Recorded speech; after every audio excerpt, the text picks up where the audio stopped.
So you want to find out which hero is currently the best and superior? Well, you've come to the right place. In this video, I'm going to talk about what each hero's strengths and weaknesses are, what they're good at, their skill set, and which hero is currently meta right now. So let's get to it. Okay, so here we are in the private lobby, and the three characters that you can currently play in superior are Ronin, Nomad, and Murmur. So we're going to start with Ronin since he's the first in the section, and Ronin is a bruiser character. Ronin has mastered powerful overshield abilities so he can engage in battle just the way he likes it, up close and personal. So Ronin is the melee damage dealer and like the tank in this game currently. He has the most health and most armor in the game, and his skill set, if we go to skills, revolves around getting more armor, doing more melee damage, and you can say like a thorn type ability where if you get hit, the damage gets reflected back to the enemy. His overdrive skill, if you look here, is called Beatdown, and it gains 200% temporary armor when activating overdrive. When overdrive is active, close kills restore 10 armor. So you can see how Ronin is like the tank character, because every time you kill somebody, you get armor. And then we move on to the signature ability, which is called Grand Slam. Close kills create a shockwave that deals 25 damage and staggers nearby enemies. Damage diminishes the more enemies it passes through. So when you kill an enemy and you are here and the enemy's here, you'll create a forceful shockwave that goes in one direction. The more enemies it hits along the way, the less powerful it will be. But that shockwave, if the other enemy is low and it kills it, that will trigger another shockwave, and it's just like a chain of shockwaves. So it's really good for close quarters and clearing area of mobs. Not so good when you're playing just like single mobs and not as many enemies. And then if we go through the skill tree, it's hardened armor, so you get more armor, you take less damage when you're in overshield. When you kill somebody in close quarters, there is a chance to drop an armor pickup.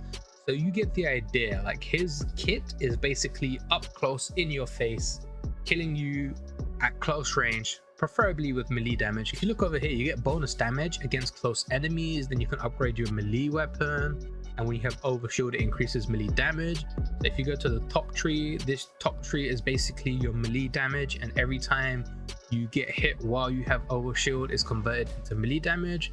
This gives you more close range damage. This gives you more close range damage every time you visit a bar. This gives you a movement speed and melee speed boost whenever you get overshield stack. So it's basically like run and gun speed in your face using melee weapons playstyle. Now, the one thing that can be a little disadvantageous to Ronin is if you go the top tree, this basically means you shouldn't be firing your weapon unless it's a turret, because you can fire your turret and place it and that doesn't count as a shot. But if you shoot a weapon, it resets your melee damage buff, and that can be devastating if you're trying to fight like threat level 2 and threat level 3 enemies. So that's something to pay close attention to. But apart from that, Ronin is a solid pick overall, and he is currently the hero that I've chosen to play, mainly because I bought the rare Ronin when it first came out, and I do like the in-your-face playstyle. Next up, we go to Nomad. So Nomad is a sharpshooter, a cracked shot and master hacker. Nomad is able to hijack orbital satellites to call in massive laser strikes from the sky. So you can think of this laser strikes as like the Gears of War Hammer of Dawn, where you just get a giant laser and it targets the enemy and just destroys the enemy. Nomad is the typical glass cannon. She does not have a lot of HP, she does not have a lot of armor. What she does have is insane damage and insane clear speed. So if we head over to skills, Nomad's overdrive is auto aim. So when you activate your overdrive, your weapon snaps to enemies, heads and bodies. So basically, as soon as you press Q, you could just spam the left click button and you would instantly target all the enemies and kill all the enemies. So you don't have to aim. Now, since I am getting older in life, my aim isn't as good as it used to be when I was in my 20s. So this character is really, really good for me because I can just build up my overdrive, get the auto aim active and just spam left click. Next, we have her signature skill, which is Orbital Strikes. You call lasers that strike when aiming and shooting at enemies below you. It deals 80 damage per second, lasts 2 seconds. So the whole playstyle of Nomad is you want to be high. You want to be on high ground, because on high ground, if you aim at an enemy that's lower than you, you can trigger your Orbital Strike lasers, which deals a shit ton of damage.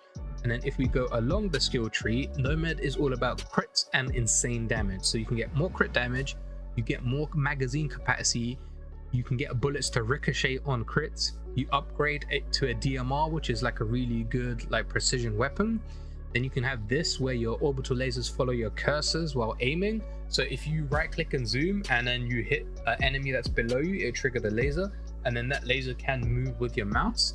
Then we have this, which increases your laser to 6 seconds instead of 2, so the damage stays there longer. Then you have this ability, which is insane with its overdrive ability. Crits have 100% chance to add +1 to your active magazine. So if you do this right and you stack the crit bonuses with Nomad, you basically, when you hit overdrive, you won't run out of ammo. You can just constantly spam left click. Then we have the boosters, which is normal. Then while aiming, you get 25% damage boost, and it resets if you crit. Then you have this where your laser scales with your power damage, which is insane.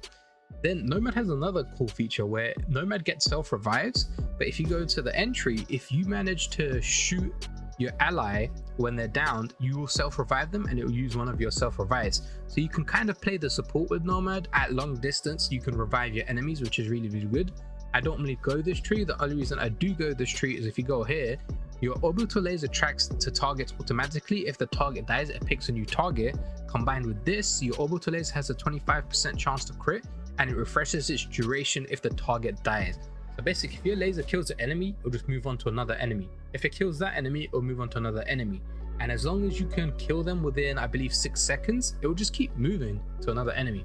And that is insane passive damage, which currently Ronin doesn't have. Ronin's is close quarters, Nomad's is across like the whole field, which is amazing. And then if you go here, when your overdrive is active, you're not required to aim to trigger the lasers, you can just shoot. And the other one here is your orbital lasers deal 300% more damage if it triggers on a crit. So Nomad is all about the long range damage, the glass cannon, the insane crits, and using your weapon instead of using melees and skills. If you do play Nomad though, you ideally want to target jump skills, because jump skills give you the elevation needed to shoot below you and trigger your laser. For Ronin, you want to go for dashes and the melee upgrades, and for Murmur, you want to go for dashes. So let's go on to Murmur.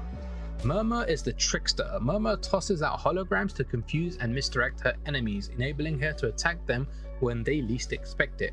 So Murmur is your run and gun trickster playstyle, and what that means is you can summon holograms that deal damage to enemies and also distract them. It's basically like a turret that can do melee damage, can use different weapons, can make sure the enemies don't attack you for a couple of seconds and attack the hologram, and then they get confused. And it can also, the holograms can explode if you get the right skill trees. So Murmur has average armor, average health compared to these two, and her skill involves around moving around and near your enemies. So if we go over to the skill tree, we go to Murmur, and her overdrive is fade away. During overdrive, become invisible to enemies, increases movement speed, and all enemies are counted as being flanked. So we get to the flank bit in just a sec, but you get increased movement speed and you become invisible. So this skill is really good for reviving teammates, for getting in and out of sticky situations, and it's really good for speed clearing, because the increased movement speed is really good for the challenge runs and the speed clearing concept. Next we have After Image. Now this creates a hologram when you dash backwards, refreshes after 10 seconds. But the main way you trigger your holograms is by dashing, and there's other ways that you can trigger it as well. So if we move down, the first time you damage a flanked enemy, they are stunned for 1 second, and the enemy is considered flanked if you are behind them. So it's got like mini debuffs as well, and you don't know how many times the flanked 1 second stun has saved me. When you upgrade it, it'll go to like 2 to 3 seconds, but you don't know how much it saved me when you just go to the enemy and then go to the side and flank them, and it stuns a bunch of them to make sure that you can get out and survive. Then we got here, you get 20% damage boost against flanked enemies. You gain 15% damage boost after creating a hologram. Then you have your after images, like your holograms last longer. You can upgrade your weapon to SMG, this is one of the good starting weapons, is Commando SMG. It's got a good mix of damage, magazine capacity, and it's a fairly decent weapon to carry all the way up to threat level 2. Your holograms last for 10 seconds instead of 5, that's double the duration. After dashing, your active weapon gains a damage boost, so you can see how Nomad's abilities are all paired with dashing and positioning yourself next to enemies and dealing with the status effects. Then we have over here, you get reload speed for dashing, and then if we go to the main ones, your hologram spawn with a random weapon based on the current threat level, so you can spawn rocket launchers at threat 3 and just deal insane AoE damage. Then you get plus damage against more flanked enemies. Kills while med or dashing will increase your overdrive, so you want to be mobile as you can with Murmur. You don't want to stand still, you want to be dashing, creating holograms, dealing damage, dashing. You get the idea. Then if you go over to here, your overdrive is active and your holograms refresh very fast. Dashing in any direction will create a new hologram, so you can basically spawn unlimited, depending how fast you go, unlimited amount of holograms that can just deal insane damage, that basically act like turrets, like long range turrets. They have two functions, which is insane damage and distracting your enemies to make sure they don't hit you. They just go for the holograms. You can get extra bonuses while kills while made dashing or shortly after drop credits, and then your armor it regenerates 50% after leaving combat for 10 seconds. Then you have gain flank damage and damage reduction after each hologram you have active. And then the one that I do enjoy the most is whenever your armor is broken, you create 5 holograms. It triggers once every 10 seconds. So basically, what I learned from my friend Chaos, who I think is the #1 Murmur player in Superior right now, is you want to have low armor and you want to basically dash into a bunch of enemies, make them break your armor, which spawns to 5 holograms. Those holograms will deal with those enemies. You pick up whatever they drop, like the armor, and you go to the next group, and you don't want to pick up all the armor, you just want to pick up 5 or 10 armor, and as soon as that armor breaks again, you go to the next set of enemies, and then you keep doing that. And you can add the damage on top, like satchel charges, a little bit of damage from your commando pistol to help your holograms kill. But the reason why Murmur is so good at speed clearing is because she doesn't have to stay there and finish the job. The holograms can finish the job.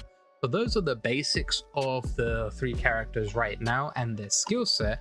Now, which one should you play? I've left the private lobby and came to the challenge rounds. Now, I'm currently ranked 14 and I'm a Ronin, and I'm just borderline of the score, so I might have to play to make sure I don't lose the rewards. If you look here, rank 1 player is Chaos, and he's a Murmur player. He's got 42,000, almost 43,000 points. And then if you look here, the next best is a Nomad with 42,500. And then you have Brand Flood, which right now he is the #1 Ronin player. So you have all 3 different characters in the top 3 spaces. That means all of them are viable as long as you know what you're doing. But if you want to see which 2 currently are in the meta right now, you just have to look at the top 10. So we have 3 Murmurs, we have 5 Nomads, and then we have 2 Ronins. And based on that, you can see that Nomad is currently the meta right now. Then it goes to Murmur, followed by Ronin. Ronin is currently underpowered, and there is a really big discussion happening in the Drifter Discord about Ronin superpower and how it can compare with both Murmur and Nomad superpowers. But I do enjoy all 3 different characters. They're all unique and have their own traits and their own unique features. I just wish that Ronin could compete with the other 2 in terms of passive damage. We're back in the private lobby because I forgot to mention one thing, which was what superpowers work well with what hero. The Ronin is generally a jack of all trades who can use all the superpowers, and they work generally good with him. I tend to go with Shocking Dash or Zeno Cycle because those are the 2 good dashes right now. I do like the Zeno Clap for his melee weapon skill, and generally you just want to build anything that gives you close quarters damage and close quarters AoE damage, because all of his skills based on killing enemies close quarters. Next we have Nomad, and currently one of the best builds to play Nomad is Fire. You want the damage over time with your precision weapons and your lasers, as well as the fire jump to make sure you get elevation, because you can trigger a jump and then a double jump. And that double jump gives you enough elevation to trigger your lasers. So Fire is, I think right now, top tier #1 power for Nomad, followed by Ice and Zeno. Those are the 2 other recommendations if you don't want to build Fire. But Heat Vision on Nomad with its auto aim overdrive is just It's just insane damage and it kills everything on the map as long as you can see it and it's not hiding behind any terrain. Then you have Murmur. Now, Murmur is really good with several powers. If you're playing solo, you can go Volt and Ice. You can also go Fire. I don't generally go Xeno with Murmur, but Xeno Cycle is really good for speed clearing. But if Murmur's played in a team, you ideally want to go Ice. You want to dash ahead of everybody, debuff the whole bunch of mobs to make your Ronin or your Murmur or any of your teammates finish the job. You leave a bunch of holograms, debuff the enemies, and move to the next mob. By the time you're at the next mob, the teammate should have killed the previous batch and they follow on to the new batch. And you're basically leaving an ice trail to make it so your teammates follow the ice trail, kill the enemies, and can speed up to the next mob group, because ice trails give you a movement speed boost. So Murmur's really good for duos and trios. If you become like the person who just goes and debuffs the whole enemies, then you can get your Nomad to finish it off with your Laser, or the Ronin to finish it off with its melee close quarters. Hopefully this video has helped you decide which hero to play. I'm really excited for the new update where it gives you a bunch of changes. There's going to be a new boss which is called Jarhead. There's going to be a shotgun buff which people have been asking for a long time. The pustule changes, the knockback on bashing melee weapons. The gig reset timer is a major one, because right now you have to guess when your gigs reset. There it's going to give you a timer. It's saying like this many minutes or hours left until the gigs reset. And currently there's a bug where if you see here, you can complete your gigs, and sometimes the boss kill gig will reset and the XPs will be not correctly displayed. So in the next update, hopefully they fix that. And you also have like the revolt boss changes, as well as minor bug fixes, which everybody's looking forward to. If you haven't already tried Superior, I highly recommend you get an early access pass and infamy one of the characters to 30. That way you'll get dropped that character when they retire the early access pass. Thank you for watching this video. As always, don't forget to hit that like button, smash that subscribe button, and turn on that notification bell, because it's free and it's the easiest way to support me as a content creator. I am covering the Gala ecosystem in depth and currently playing the Discord minigame, so you guys don't have to, compiling all the information and posting it over on Twitter. So if you don't want to play the Discord minigame, just head over to Twitter and give me a follow. I'll be posting all the Gala game updates over there. As always, thank you for watching. See you guys in the next Superior video.